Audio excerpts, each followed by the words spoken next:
Hey, welcome everybody to the 4th episode of The Dealer Show. I'm here with my man, Frank Blasquez.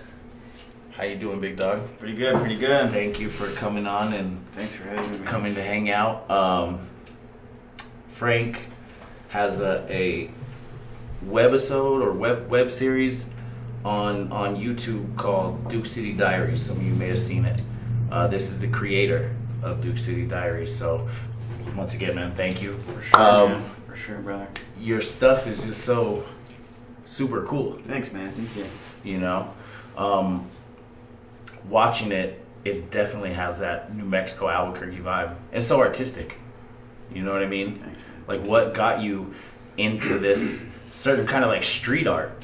Like, you know? Yeah. So most of the stuff started around like 2016, is I think when everything started like to formulate. It also kind of coincides with the time that I got sober off of pills. I was doing lots of pills, mainly oxys. I was doing like a lot of perks. I was doing it all the time, and black too. I was smoking black, and that just like ruled my everyday life, almost from like 2010 to like 2015. I'd have spurts where I'd be like sober, maybe like for a couple months, but I'd always fall off the wagon just because opiates like just have this gigantic presence here in the state. Oh, for sure. Like most states too. Yeah. It's not just here in New Mexico. Well, I think that us being so close to the border, you know what I mean? It makes it a little more prevalent in this area. Yeah, you know, exactly. being so close to Mexico. But yeah, so I mean, you were knee deep in the shit then. Yeah, definitely. I wasn't selling or anything like big time, but just, you know, just small time stuff just so I can sell, resell, just so I can support my habit. And yeah, man, just snorting opiates all the time. I used to just smoke oxys back when like the oxys were like real and there was no such thing like as copycats. And when you get blue 30s, like they were blue 30s straight from like the Walgreens prescription. Now it's fucking... definitely. You know, no telling what you're getting us. Yeah. That's such a scary thing about the prescription pill epidemic is now you see that these pills come onto the market that are fake pills that aren't what they're supposed to be, that have, you know, fentanyl and all this different shit in them. It's fucking killing people. Definitely. You know what I mean? It's killing people playing with their lives. But yeah, it's, you know, your story is very interesting because being in that position, being that person in life, having a drug problem, you were able to turn all that around, get yourself sober and clean. And now, because of your web series, you know, the Duke City Diaries, you're going to national publications showcasing your art, you know? I mean, that's a fucking 180. Thanks, man. Yeah, no, that's dope. I mean... Yeah, I mean, there was a time where, you know, I was just doing like basic street photography over like in the war zone area. And I'll still call it the war zone area because I still kind of live over there too in that area. And that's what, the work that I've done over there, everyone calls it the war zone. I've rarely ran into someone that actually lives there that says, I live in the international district. I've never run into anybody that's like, oh yeah, I'm in the international district, dog. Yeah, come see me. Yeah, which is messed up because I feel like the city just wants to rename it as if that's going to clean it up. I don't think that like not fixing up the infrastructure and like not putting in money is not going to help. No, you can't just rename something. You have to help by putting in schools there. There's a lot of stuff that needs to be that like needs to be highlighted over there. People need help, which is also why I wanted to kind of show that area too, is because it is a place that needs help. So if someone sees that, who's like a philanthropist who maybe sees the video, or people that want to help out, just even showing like a presence. Yeah. It could be... The war zone definitely needs help. I mean, Albuquerque in itself is a beautiful place. There's a lot of friendly people, but it can get sticky in a lot of different areas. And the war zone is definitely one of those areas where, you know, you gotta be careful. You gotta watch yourself, man, because it's cutthroat in the war zone. You know, it's a whole different lifestyle up there. Really, it is. You know, you got a lot of people in the streets, a lot of people just roaming around, a lot of drugs, a lot of drug addicts, There's a lot of people in the streets up there. My theory is, any time I go out of town or somewhere, if I pop up in a part of town where there's just all kinds of people walking around the streets, I'm in the wrong part of town. Yeah. Like, get me the fuck out of here. This is not where you want to be. And the war zone is that place. But you're doing what you're doing. You're finding art in this crazy shit going on. And that's dope. How do you pick who you're going to bring on the show or who you're going to interview? It's basically just a reflection of people that I used to hang out with. I mean, some of my subjects that I've had for the videos are actually friends of mine back when I was using. So, like just logically, it's always like a good place to start with what you're already doing and people that you already know. So, and I just wanted to show like a reflection of people that I've seen, things that I've done. So in a way, it's almost like a mirror of myself, of my life, things that I used to do, people that I used to run into. But also I find like a lot of beauty in it too. I also like the adjective glory, because I find a lot of glory in my culture and people with brown skin, with tattoos. So I find it really beautiful. I don't find it like something like, oh, people with tattoos, they look gross. Like, no, I really, really like street culture. Street culture to me is really, really cool. It's really interesting. But that's what I like. I shoot what I like and what I want to see. Yeah. Pictures that I want to look at. Yeah. So as you should, man. And that's just the stuff that I really like to do. And me too, just being like a person of color, I also want to reflect that as well, because like there's a lot of stuff that really doesn't show my culture out there, like in mainstream videos or photography, or like in the fine art world that is almost like 95% white, like for subject matter that's in fine art portraits. So if I have like a museum showing and I have a chance to show people of color, I see that like as an achievement. For that sure. I can actually start to integrate people, grabbing more of different. that percentage, making it more exposed. Yeah, that's dope, man. And I was looking at the Duke City Diaries, seeing that Carlos, who's also a friend of mine, Carlos is a really good dude. Million plays on his episode. I mean, you're putting out stuff on the internet showcasing a certain style of art, and like you said, what you like to see. You got 1 million people looking at it.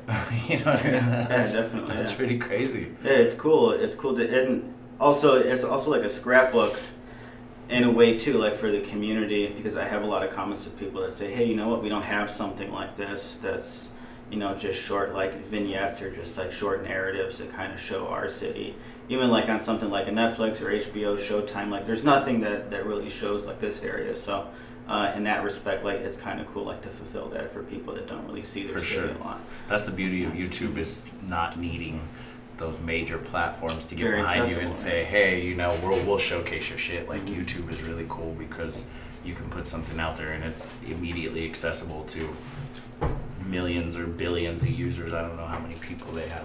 That's the great thing about it. Yeah. Just as long as you're favored within the algorithm is a big thing. Yeah, right. Yeah, you're So getting you your do whatever video you suggested. Yeah, absolutely. Right. Some of your other stuff you're doing right now, what do you got going on, man? I'm starting to write more for The Guardian. I just had an article that came out in The Guardian. I saw that. That's what I was saying. Like, these national publications are really fucking with you. They're really taking to your art, your style, what you're doing. They see that you're garnering an audience, getting millions of plays on YouTube. Like, that's really cool that these people are starting to reach out and say, hey, we'll give you a platform. Definitely. And it's cool to be on that platform too. I really like The Guardian because The Guardian, like myself, as you can already tell, I'm not like a right-leaning, like Republican, conservative person. So obviously an outlet like The Guardian, it's a newspaper, it's a media site that, it's a little bit more progressive, more left-leaning. It's definitely like a place that I can call home for me to write more stuff too. So hopefully I get more stuff out there. This year on The Guardian, it's really, really cool. All the folks up there are super nice people. They take my pitches up there pretty well. There's been a lot of newspapers that I pitched to that don't respond, but that's just part of it, That's every day I'm always submitting something, chipping away at it. Yeah. I mean, that's how you got to do it. You got to grind it out. Yeah. I mean, everything's a grind. What you're doing, your photography, your artwork is still a grind. a lot of people don't understand that you really got to go put it in front of people's faces and get it out there, you know. And that's really dope, man. It's really cool to see you taking what you consider art and turning that into a web series that actually showcases like people changing their lives for the better. You know, a lot of these stories, the girls, I forget their names. I don't. Yeah. So one of them, her name's Jasmine. We used to work together, actually. Jasmine. Yeah, she had a great story. She went to prison, you know, hooked on dope, turned her life around. Yep.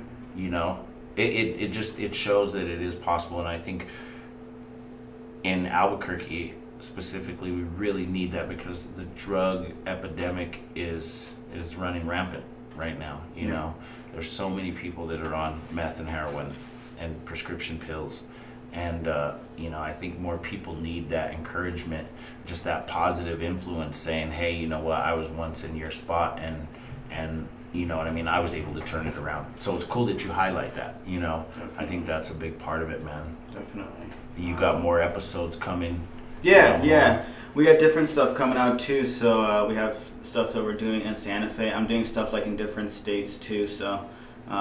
once again, the channel is under my name. It's not a Duke City Diaries channel, so we might be doing some stuff with Duke City Diaries, but also it might just be different stuff as well. But but I can tell you that all of the content is gonna stay the same. Street culture, stuff that's happening now, so like contemporary issues, and lots of stuff that I think people will find engaging and really compelling, and stuff that I think is going to spark like a lot of meaningful discussion, because there's a lot of stuff that that people have to say about Duke City Diaries. You know, there's that's what. I was going to ask you, how is the response like among people from Albuquerque? Because really, we're the ones that relate to it. But I mean, do you get a lot of hate on it? Do you get a lot of love on it? I love it. So I mean, but that's me personally, my perspective, you know. But I'm sure that there's people like, oh, you're highlighting this, or you're, you know. For sure. Like I said earlier, there's a lot of people that are like, well, you're completely glorifying like this kind of culture. And like I said earlier, like that's an adjective that I'm actually okay with, because I do find a lot of glory in who I am and my culture and the people that I shoot. So like I really like that kind of stuff. And it's not going to stop. I'm going to keep doing more of that stuff. So you do what you like, so, you know, piss off.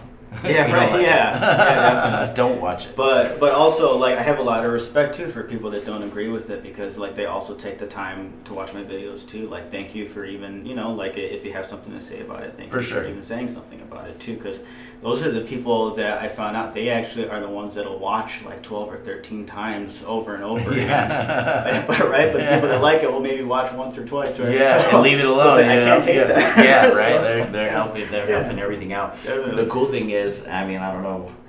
It's a good and a bad thing, I guess. Is there's no shortage of these crazy stories. Mm-hmm. You know, there's so many people from New Mexico that just have these crazy stories, and it's really what it is. Duke City Diaries, just growing up in Albuquerque, living here, and seeing what this place is really all about. Like, each one of these people has their own story, right. And you know, I see the people that come on there. Oh, I got shot, or this happened, or that happened. And it's like, it's a normal occurrence, you know. So there's no shortage of people to interview. You know, there's a lot of interesting stories and crazy stories to be told from the Duke City. Exactly. I think it's a place that's really important, that has a lot of culture there.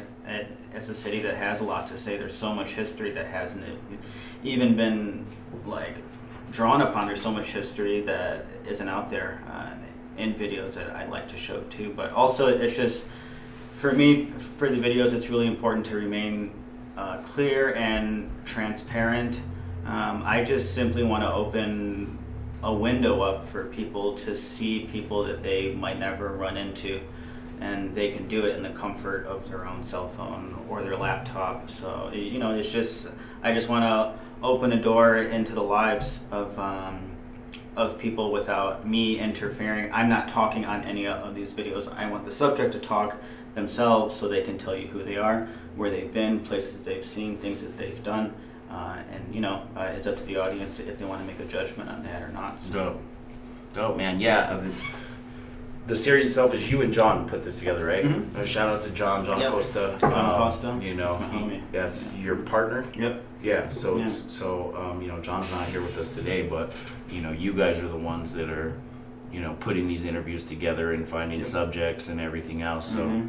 Yeah, it's working out. That's what's really cool is to see it actually getting the attention that it gets. Yeah. You know, millions of plays, 500,000 plays on some of these videos. You know, Thanks, man. that is so dope, dude. Because not a lot of people from New Mexico achieve that. But you're originally not even from here. Yeah. I actually moved here from Chicago in 2010. So I'm almost I guess it's almost been 10 years now. You're fresh to Albuquerque. Yeah, right. 10 years is fresh. For sure, right? And I'm sure that 10 years has been long enough for you to have your own definitely. pages of your Duke City diaries. Yeah. Definitely. Yeah, I'm sure you've seen enough crazy shit, especially being in the streets like that, you know.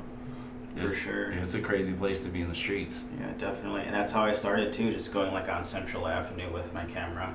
I'd go by myself too and just walk around in those areas and talk.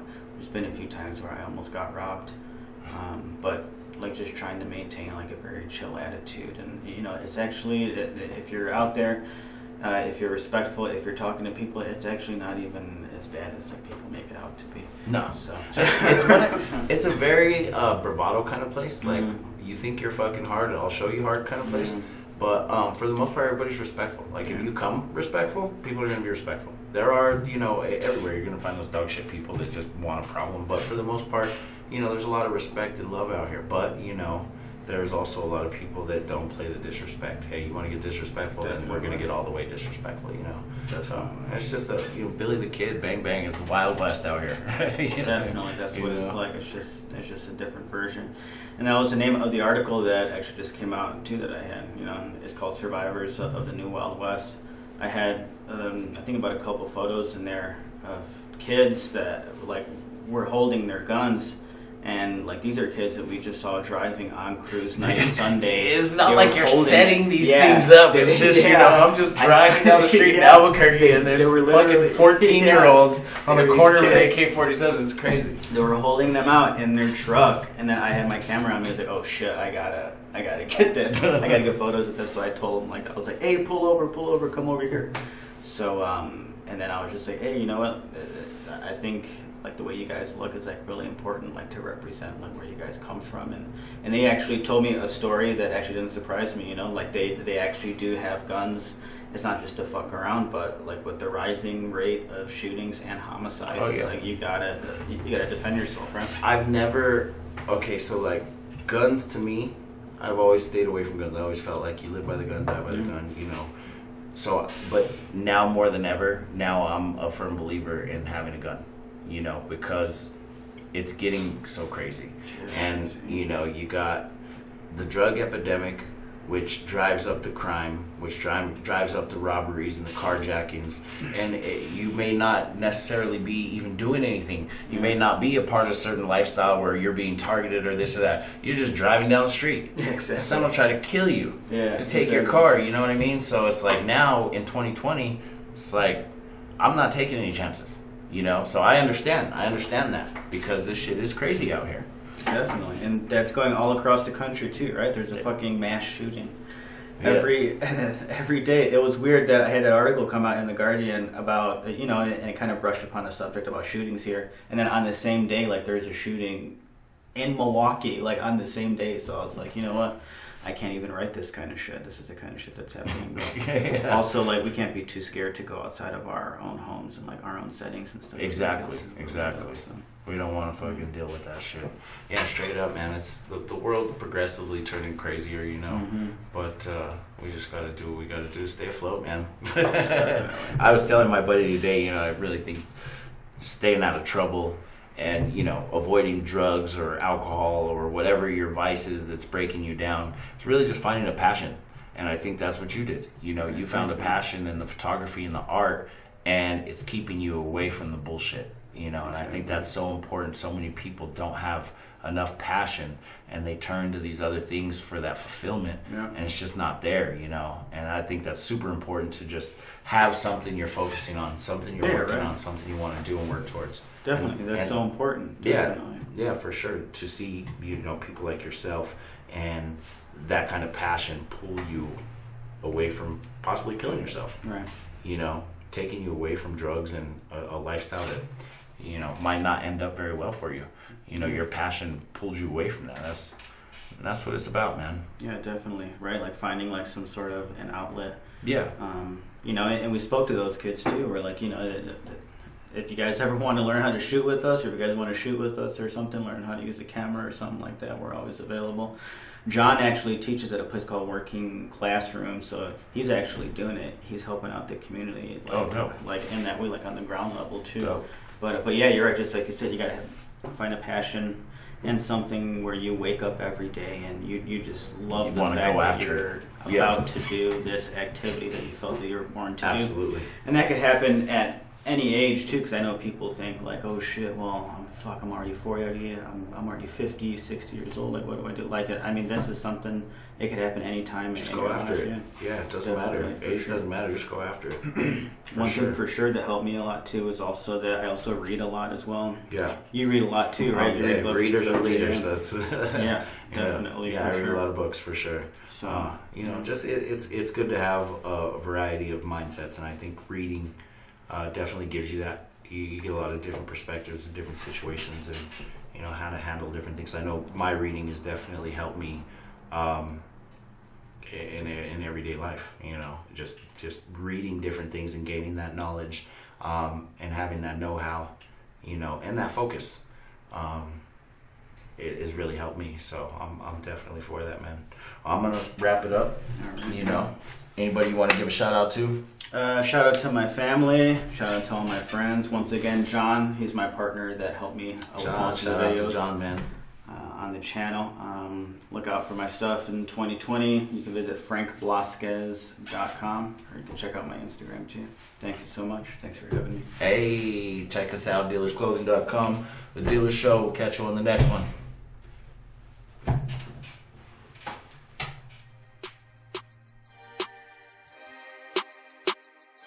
Brandon.